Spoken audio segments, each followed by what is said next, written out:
అక్రమ నిర్మాణాలపై ఉక్కుపాదం మోపుతున్నామని ప్రభుత్వాలు చెబుతున్నాయి. కానీ క్షేత్రస్థాయిలో పరిస్థితి మాత్రం అందుకు భిన్నంగా ఉందా? అక్రమ నిర్మాణాలను అడ్డుకోవాల్సిన రెవెన్యూ అధికారే వాటిని ప్రోత్సహిస్తూ భారీ వసూళ్లకు పాల్పడుతున్నారని సంచలన ఆరోపణలు వెలుగులోకి వచ్చాయి. సంగారెడ్డి జిల్లా జిన్నారం మండలానికి చెందిన ఈ వ్యవహారం ఇప్పుడు ప్రజల్లో తీవ్ర చర్చనీయాంశంగా మారింది.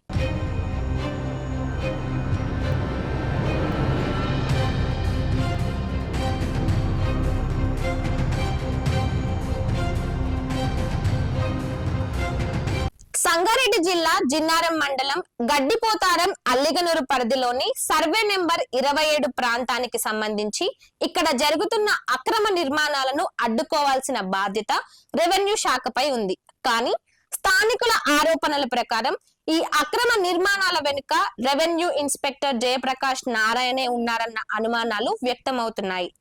అక్రమంగా నిర్మాణాలు చేపడుతున్న వారి నుంచి భారీ మొత్తాల్లో వసూలు చేస్తూ వాటికి అడ్డుకట్ట వేయాల్సిన అధికారి అదే పనికి సహకరిస్తున్నారన్న ఆరోపణలు వినిపిస్తున్నాయి.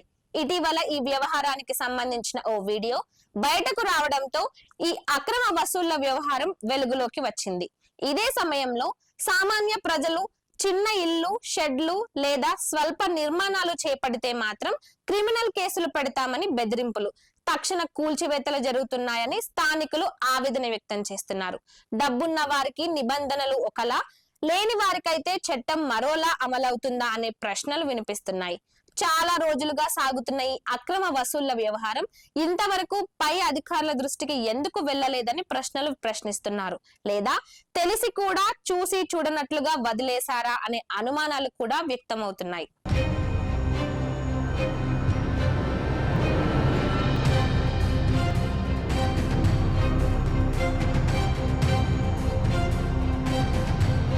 అయితే ఈరోజు ఉదయం జిన్నారం మండల రెవెన్యూ ఇన్స్పెక్టర్గా పనిచేస్తున్నటువంటి జయప్రకాష్ నారాయణ గారి మీద సోషల్ మీడియాలో, అట్లనే మన ఎలక్ట్రానిక్ అండ్ ప్రింట్ మీడియాలో కూడా అడ్వర్స్ న్యూస్ అనేటువంటిది పబ్లిష్ అవ్వడం జరిగింది. అది ఎట్లా అంటే, అతడు ఒక హోటల్ దగ్గర ఒక వ్యక్తి దగ్గర నుంచి ఓ ప్యాకెట్ లాంటిది తీసుకోవడం అనేది మనకి మీడియాలో ప్రముఖంగా ప్రచురితమైంది. దీనికి సంబంధించి నేను ఈ జిన్నారం మండల ఎంఆర్ఓ ఆఫీస్ తరఫున అతని వివరణ కోరటం కూడా జరిగింది.